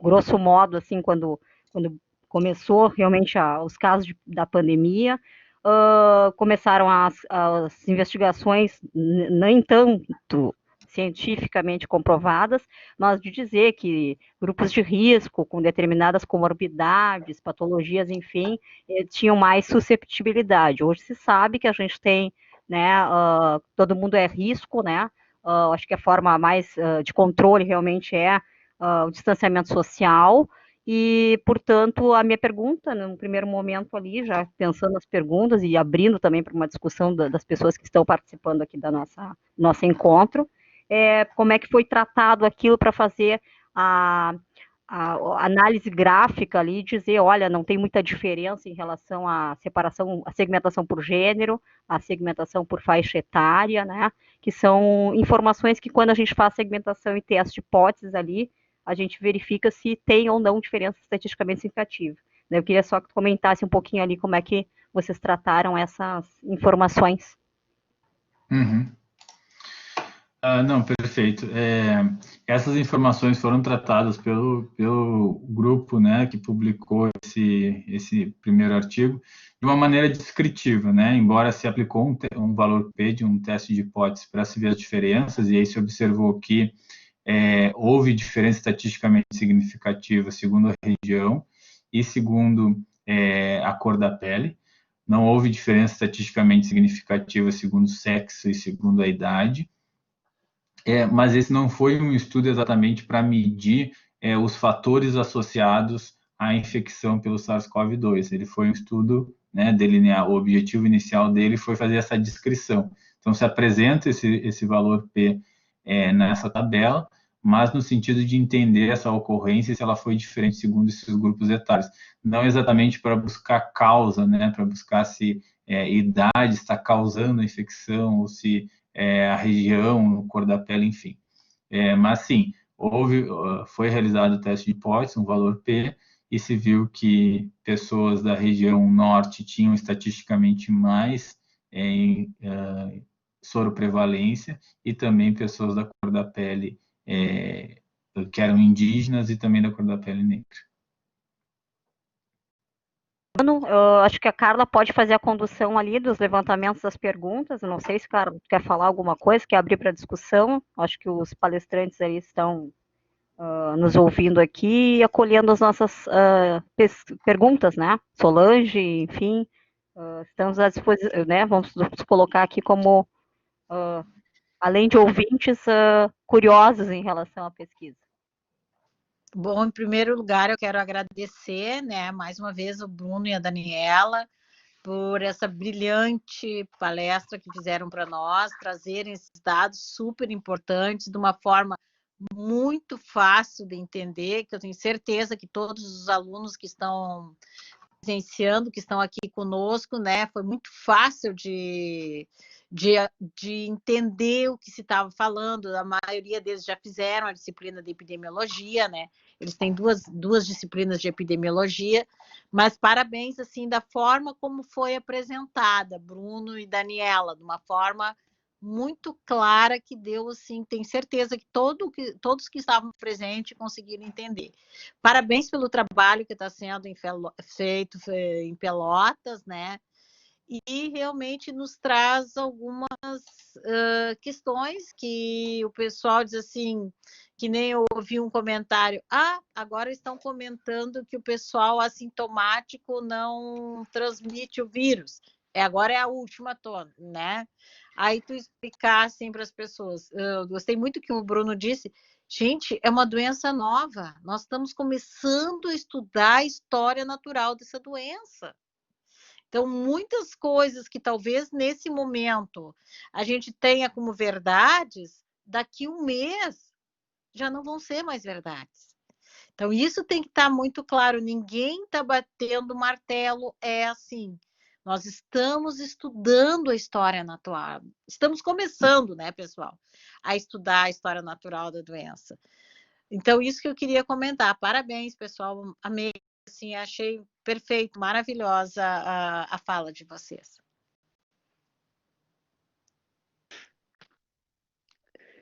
Eu concordo plenamente com as professoras. Nós, alunos, acho que a linguagem foi super adaptada para nós, foi muito fácil de entender, os gráficos excelentes. Quando eu olhei de primeira, eu pensei, meu Deus.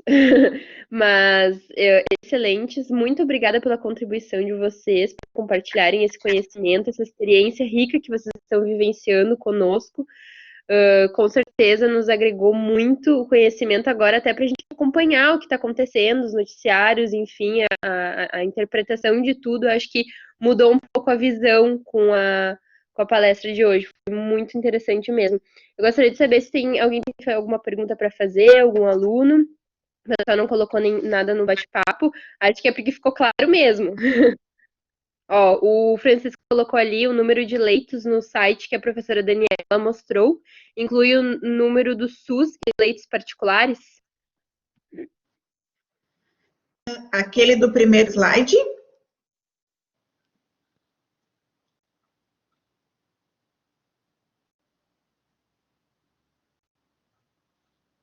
Não, tu está falando do número de leitos da plataforma, correto? Isso. E é o número de leitos que a gente tem na cidade.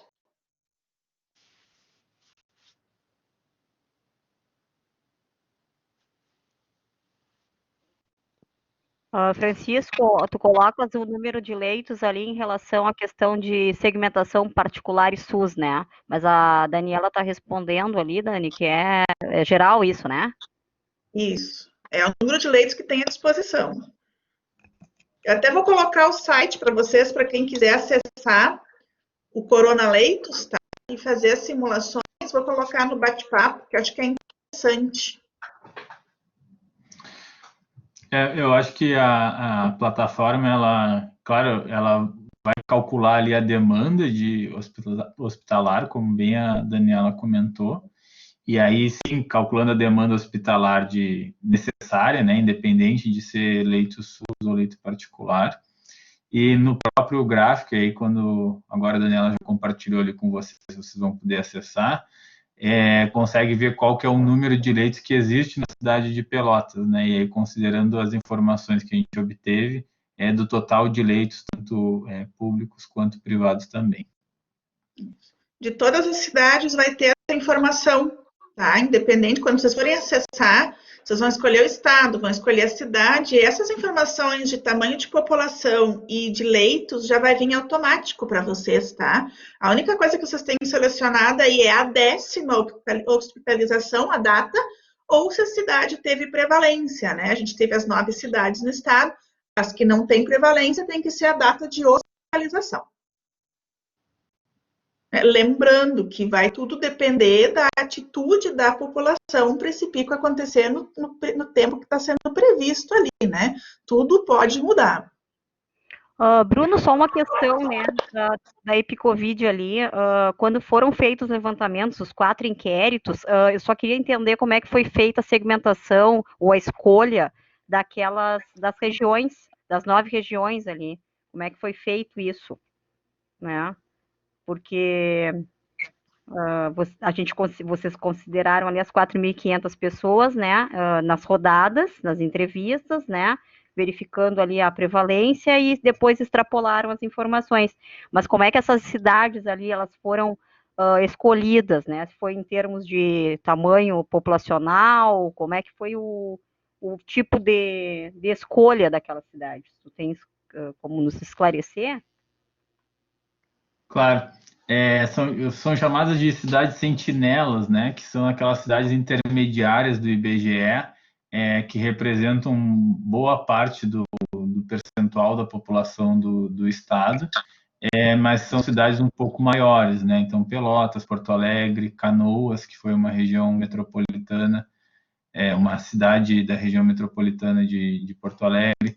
Deixa eu copiar aqui rapidinho para não me esquecer de nenhuma. Caxias do Sul, Santa Cruz do Sul, Santa Maria, Passo Fundo, Ijuí e Uruguaiana, que foram essas 5 cidades, essas 9 cidades, desculpa, que representam essas cidades intermediárias do IBGE e que foram utilizadas para fazer a coleta dos dados. Que foram cidades que conseguiram, da forma mais eficiente possível, representar o maior número de pessoas do Rio Grande do Sul e conseguir fazer, então, essa representatividade da população. Obviamente, não dá para...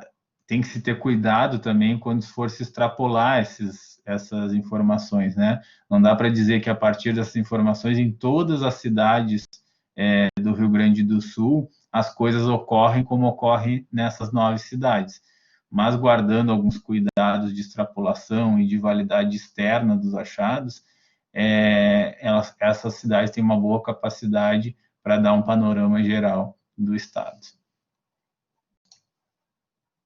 Obrigada. Não sei, Carla, tu quer conduzir? Vamos ver se temos mais perguntas aqui via chat, né, via bate-papo. Eu acho que uma das coisas importantes ali é os registros, né, tanto quanto o Bruno quanto a Daniela fizeram dados, as fontes científicas que foram utilizadas, aí depois se vocês puderem conosco, porque na apresentação ali, eu acho que pelo Black mesmo, quando vocês passavam as telas, em alguns casos cortava um pouquinho da fonte, né? Não quis fazer interrupção no momento, mas acho que se vocês puderem depois compartilhar, pelo menos ali o artigo que foi feito, que está já no DOI ali, né? Da sobreprevalência, que são casos bem importantes de investigação.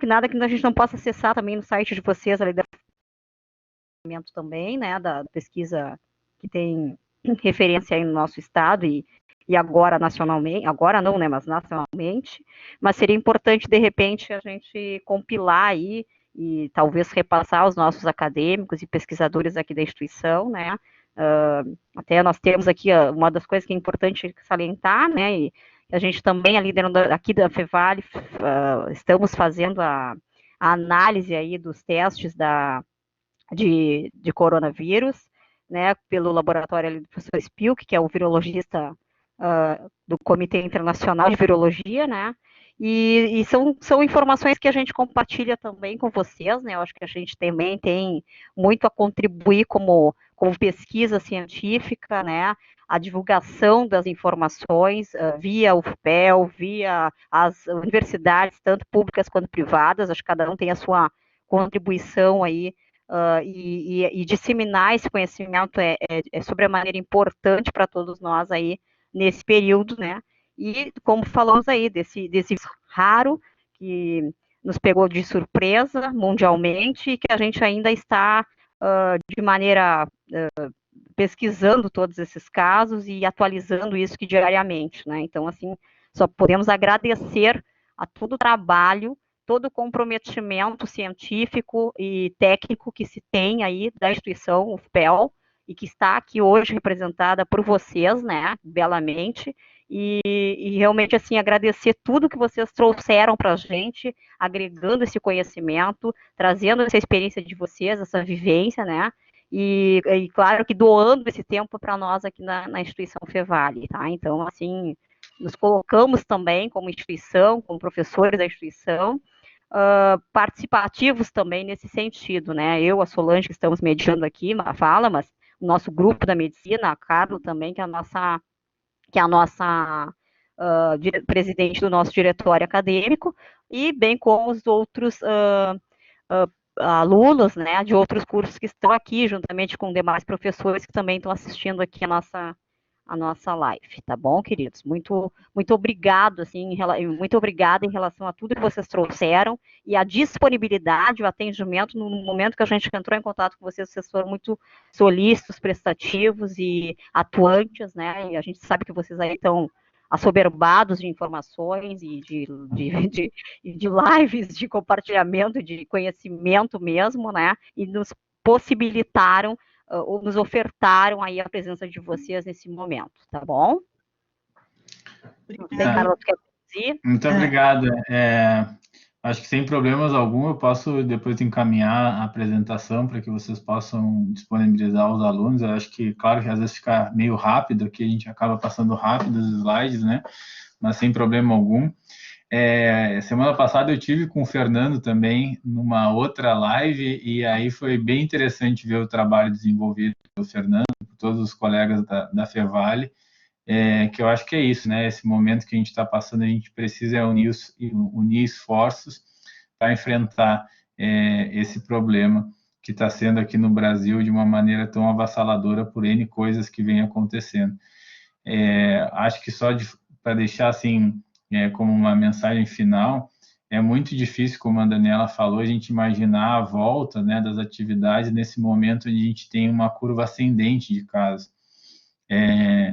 E não precisa também nem pensar muito sobre isso, e aí não é uma questão de opinião, né? Hoje em dia está todo mundo falando, querendo ter a sua opinião, que é importante, mas se tu tem uma pandemia onde várias pessoas estão morrendo e ainda tu tem um aumento do número de casos, do número de mortes, tu pensar em voltar, em flexibilizar, eu sei que falando assim é simples, mas no dia a dia é mais difícil, mas não tem muito como pensar em estar voltando atividades de forma presencial, se a gente quer realmente salvar vidas, né? Se a gente quer evitar que mais pessoas no Brasil morram. Hoje a gente já tem quase 40 mil mortos, 40 mil famílias que perderam entes queridos por causa de um vírus e que, dependendo das ações que nós podemos fazer, que os governos, principalmente, que têm mais essa função de tomar as decisões, podem fazer, poderiam evitar que boa parte dessas pessoas viessem a falecer, né?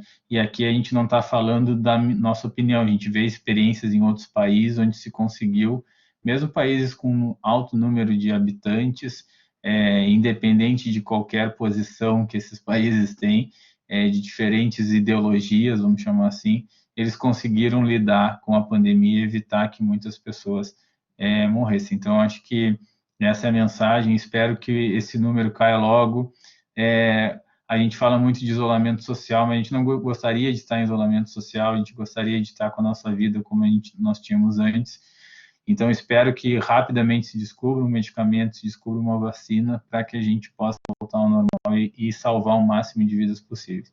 Quando a gente fala em isolamento social, é isso, é salvar o máximo número de vidas possíveis, e a gente sabe de todas as consequências negativas que esse isolamento tem para N setores, para a saúde dos indivíduos, mas nesse momento é a melhor arma, é o que a gente tem de melhor para lidar com o vírus. Muito obrigado pela oportunidade e foi muito bom estar participando aqui com vocês. Eu corroboro com o Bruno, né? A gente espera que a gente possa voltar às atividades que a gente gostaria de estar fazendo o mais breve possível, tá?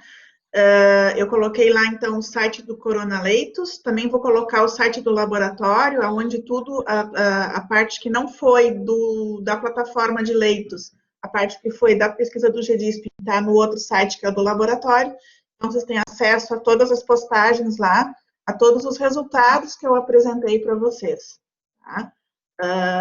Qualquer coisa a gente está à disposição, né? Foi um prazer. E vamos torcer que essa vacina chegue logo para a gente. Bom, eu novamente só tenho a agradecer, né, Bruno e Daniela. E eu acho que foi bem interessante para os alunos, até a questão da pesquisa, né, que eu falei no início, que eu sempre eu sou um entusiasmo da pesquisa, que eu quero muito que eles peguem gosto pela pesquisa, né? Eu sou uma apaixonada pela epidemiologia, sou suspeita em falar. Muito obrigada mais uma vez. E o que vocês precisarem de nós, muito obrigada. O que vocês precisarem de nós, né? Nós estamos aqui disponíveis a trabalhar, a ajudar no que for preciso, tá? Então, obrigada mesmo, gente. Obrigada. Bom, aí nós temos comentários gerais aqui de agradecimento dos professores. Aqui tem a professora Solange, né, que agradeceu aqui a você sobre referenciando Pelotas como destaque na epidemiologia, né? O Francisco aqui, nosso aluno da medicina, também colocou sobre a questão da necessidade, se vocês entendiam, se seria necessário fechamento novamente de alguns estabelecimentos, porque vários já estão abertos em relação a questão da flexibilização em algumas cidades, né? Também uma acadêmica nossa aqui, agradecendo pela oportunidade de ouvir vocês, né? E então, assim, eu acho que tudo isso corrobora com tudo que vocês falaram, trouxeram de informações, e realmente externamos aí os nossos agradecimentos a vocês, né? Como pesquisadores, professores pesquisadores, né? E também a disponibilidade aí da UFPEL em trazer, né, em fazer esse estudo e compartilhar essas informações conosco, tá bom? Então, realmente agradecemos a vocês. Espero que vocês também tenham se sentido, né, acolhidos pela nossa instituição Fevale, tá? Ok? Muito obrigada.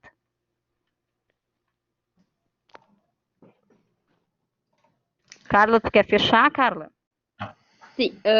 Bruno, Daniela, muito obrigada novamente pela participação, por essa oportunidade de aprendermos com vocês, com essa rica experiência que vocês estão vivendo. E agradeço também todo mundo que participou, que esteve aqui presente e compartilhou essa experiência aqui conosco, tá? Boa noite, sejam sempre bem-vindos na Fevale.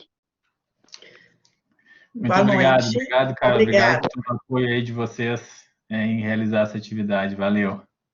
Tá, Valeu. importante dizer que nós vamos entregar depois, eu gravei aqui a live, tá? Para depois vocês compartilharem aí também dentro da instituição de vocês, né? E nós também, com a autorização de vocês, compartilhamos aqui com os nossos docentes e pesquisadores e os nossos acadêmicos, tá bom? Muito obrigada mesmo. Mais que autorizado.